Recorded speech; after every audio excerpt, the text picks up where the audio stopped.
Semangat pagi semuanya. Hari ini kita akan lanjutkan materi kita tentang sistem persamaan linear 3 variabel atau SPLTV dengan subbab menyelesaikan permasalahan kontekstual yang terkait dengan sistem persamaan linear 3 variabel. Baik, langsung kita lihat permasalahan yang bisa kita selesaikan dengan menggunakan penyelesaian SPLTV. Nah, ini contohnya. Ada 3 orang anak, Andi, Bella, dan Chandra. Andi pergi ke toko buku, hendak membeli 2 buku. Dia membeli 2 buku, 2 pulpen, dan 3 pensil, dan membayar seharga 13.000. Kemudian Bella pergi ke toko yang sama, membeli 1 buku, 2 pulpen, dan 1 pensil, membayar seharga Rp8.000. Nah, sedangkan Chandra ke toko buku itu juga pergi membeli 2 buku, 1 pulpen, dan 2 pensil, membayar seharga 10.000. Nah, Doni pergi ke toko yang sama membawa uang 15.000. Nah, dia mau membeli 3 pulpen, 1 buku, dan 2 pensil. Nah, kira-kira uang Doni cukup nggak ya? Nah, untuk menyelesaikan permasalahan ini, untuk membantu Doni, kita bisa gunakan penyelesaian sistem persamaan linear 3 variabel dalam menyelesaikannya. Nah, bagaimana langkah-langkahnya? Nah, yang pertama, kita tentu harus mengubah dulu kalimat pernyataan sehari-hari ini ke dalam bentuk kalimat matematika atau kita sebut model matematika. Mari kita lihat. Oke, kita misalkan jumlah buku itu dengan X, kemudian jumlah pulpen dengan Y, dan jumlah pensil itu dengan Z. Nah, ini tidak mesti X, Y, Z ya. Kamu juga bisa memisalkan dengan A, B, atau C. Nah, X, Y, Z ini kita sebut sebagai variabel dari pemodelan kita. Nah, Andi tadi membeli 2 buku, 2 pulpen, dan 3 pensil. Berarti di sini kita bisa buatkan kalimat matematikanya 2X tambah 2Y tambah 3Z sama dengan 13.000. Nah, kita dapatkan persamaan pertama seperti itu ya. Selanjutnya kita lihat Bella. Bella dia membeli tadi 1 buku, 2 pulpen, dan 1 pensil. Nah, kalau dimodelkan ke dalam kalimat matematika, kita punya X tambah 2Y tambah Z sama dengan 8.000. Dan yang ketiga tadi Chandra tadi membeli 2 buku, 1 pulpen, dan 2 pensil. Ya, mengeluarkan uang 10.000. Nah, kalimat matematikanya yang bisa kita buat adalah 2X tambah Y tambah 2Z sama dengan 10.000. Nah, pertanyaannya tadi, Doni mau membeli 3 buku, 1 buku, 3 pulpen, dan 2 pensil. Nah, ini persamaannya seperti apa? Kalimat matematikanya seperti apa? Ya, benar ya. X tambah 3Y tambah 2Z sama dengan titik-titik. Sama dengan berapa? Nah, baik. Dari persamaan 1, 2, dan 3, kita bisa membuat sebuah sistem persamaan linear 3 variabel ya. Seperti ini bentuknya. 2X tambah 2Y tambah 3Z sama dengan 13.000. Kemudian X tambah 2Y tambah Z sama dengan 8.000. Dan yang terakhir 2X tambah Y tambah 2Z sama dengan 10.000. Nah, kemarin sebelum pertemuan ini kita sudah belajar bagaimana menyelesaikan sistem persamaan linear 3 variabel. Nah, bisa kamu gunakan caranya bermacam-macam ya. Ada cara eliminasi, ada substitusi, ada juga cara campuran eliminasi dan substitusi. Nah, untuk permasalahan ini, Ibu akan mencoba menyelesaikannya dengan metode campuran atau eliminasi substitusi. Baik, kita lihat ya. Ini tadi persamaan yang diketahui, kemudian ini yang ditanya. Kita akan menyelesaikan dengan cara campuran. Nah, langkah pertama yang kita lakukan adalah mengeliminasi X dari persamaan 1 dan 2. Nah, langkah pertama ini akan sangat berpengaruh kepada langkah-langkah berikutnya ya. Mengeliminasi X dari persamaan 1 dan 2 ini hanyalah salah satu langkah yang bisa kamu kerjakan. Bisa juga kamu kerjakan mengeliminasi Y dari persamaan 1 dan 2 atau mengeliminasi X dari persamaan 1 dan 3. ya, atau Z dari 1 dan 2, itu terserah. Yang jelas kita mengeliminasi salah satu dari variabel yang ada. Oke, baik, di sini Ibu akan mengeliminasi X dari persamaan 1 dan 2. Berarti persamaan 1 tadi kita punya ini 2X tambah 2Y tambah 3Z sama dengan 13.000. Dan persamaan kedua adalah X tambah 2Y tambah Z sama dengan 8.000. Nah, karena mau mengeliminasi X berarti apa yang harus kita lakukan? Ya, karena koefisiennya tidak sama, harus kita kali 1. Yang di atas, yang di bawah harus dikali 2. Ya, biar sama koefisiennya.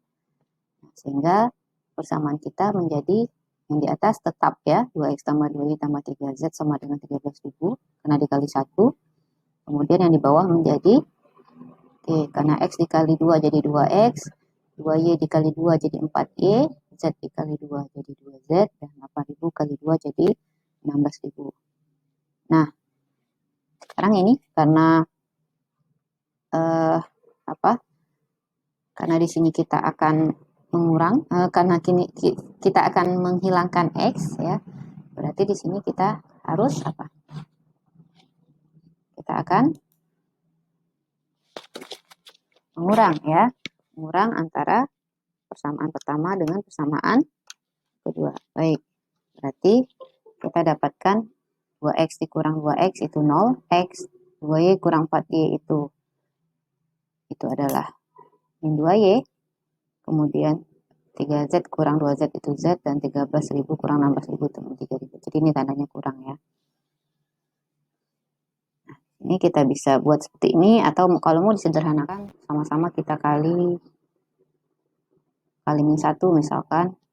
Jadi kita punya persamaan 2Y kurang Z sama dengan 3.000. Nolnya itu hilang ya, karena 0X itu sama saja dengan kita tidak menulis 0X. 2Y kurang Z sama dengan 3.000, itu kita anggap persamaan keempat atau kita sebut persamaan keempat. Nah, langkah kedua kita harus melibatkan persamaan ketiga ya. Jadi di sini Ibu mengeliminasi X dari persamaan 1 dan 3. Jadi kamu boleh mengeliminasi dari X dari persamaan 2 dan 3 atau 1 dan 3. Yang penting persamaan ketiga itu ikut dan X-nya juga harus dieliminasi. Artinya kalau di langkah pertama kita tadi mengeliminasi X, maka di langkah kedua juga harus mengeliminasi X ya. Biar kita dapatkan dua buah persamaan yang variabelnya Y dan Z. Jadi kalau satu nanti kamu eliminasi X, dua nanti kalau kamu eliminasi Y, maka nggak akan ketemu persamaannya. Baik, kita eliminasi X dari persamaan 1 dan 3. Kita punya tadi ini 2X tambah 2Y tambah 3Z 13.000. Kemudian 2X tambah Y tambah 2Z sama dengan 10.000. Langsung bisa dikurangi ya, karena sudah sama koefisiennya. Kita punya 0X tambah Y tambah Z sama dengan 3.000 ya. 2Y kurang Y itu Y, 3Z kurang 2Z itu Z. 13.000 kurang 10.000, ya ini dikurang. Itu dapat 3.000. Kemudian 0X-nya nggak usah dituliskan, Y tambah Z sama dengan 3.000. Nah, kita sebut ini persamaan kelima. Nah, kita lihat persamaan keempat dan kelima itu adalah persamaan dengan dua variabel ya. Jadi kita punya SPLDV atau sistem persamaan linear dua variabel. Itu kamu bebas mengeliminasi Y atau mengeliminasi Z. Nah, Ibu langsung mengeliminasi Z. Kenapa? Karena Z di sini koefisiennya sudah sama-sama 1 ya, cuman tandanya berbeda. Jadi kalau tandanya berbeda ini kita tambahkan ya biar dia habis. Jadi ini kita tambah 3.000 tambah 3.000 jadi 6.000, min Z tambah Z itu habis ya. Tambah 0Z ini. Tapi habis 2Y tambah Y jadinya 3Y. Nah, hati-hati dalam mengurang atau menambah bilangan dalam bentuk aljabar seperti ini, karena bentuk aljabar ya, bukan bilangan. Bentuk aljabar seperti ini karena seringnya biasanya salahnya di tanda, harusnya mengurang kamu tambahkan ataupun sebaliknya. Jadi sangat hati-hati. 3Y sama dengan 6.000 berarti Y-nya adalah 2.000. Oke, sudah dapat nilai salah satu variabelnya. Untuk selanjutnya kita tinggal gunakan cara substitusi. Ya, yang pertama substitusinya adalah Y sama dengan 2000 kita substitusikan ke persamaan 4. Ke persamaan 5 boleh Bu? Boleh, ya, tidak ada masalah. Jadi kalau ke persamaan 4 berarti tadi kita punya 2Y kurang Z sama dengan 3000, maka 2 kali 2000 kurang Z sama dengan 3000, 4000 kurang Z sama dengan 3000. Ya, 4000 kurang berapa? Dapatnya 3000. Ya, jadi Z-nya harus 1000 ya. Atau pindah ruas. Boleh juga. Oke, ketemu Z-nya 1000. Langkah selanjutnya yang kelima, kita substitusikan nilai Y dan nilai Z ke persamaan 2. Bu, ke persamaan 1 boleh? Boleh. Persamaan 3 boleh, Bu? Boleh. Ya, ke salah satu di antara 3 itu. Kita lanjutkan, ini ke persamaan 2, berarti X tambah 2Y tambah Z sama dengan 8000. Berarti Y-nya tadi 2000, Z-nya 1000. Kita dapatkan persamaan seperti ini. Ya, 2 kali Y 4000, Z-nya 1000 sama dengan 8000. X tambah 5000 adalah 8000, berarti X-nya haruslah 3000. Oke, ketemu semuanya ya. Y-nya sudah, Z-nya sudah, X-nya sudah. Sekarang kita bantu Doni menyelesaikan permasalahannya. Pertanyaannya tadi adalah X tambah 3Y tambah 2Z sama dengan berapa? Nah, tinggal kita masukkan tadi X-nya 3000, kemudian 3Y berarti 3 kali 2000, 6000, ditambah 2Z, 2Z, 2 kali 1000, 2000. Jadinya adalah 11.000. Tadi di awal karena Doni bawa uang 15.000, berarti pertanyaannya cukup nggak uang Doni? Ya, jawabannya ya, uang Doni cukup. Oke, sampai di sana jika ada yang mau dipertanyakan, dipersilahkan.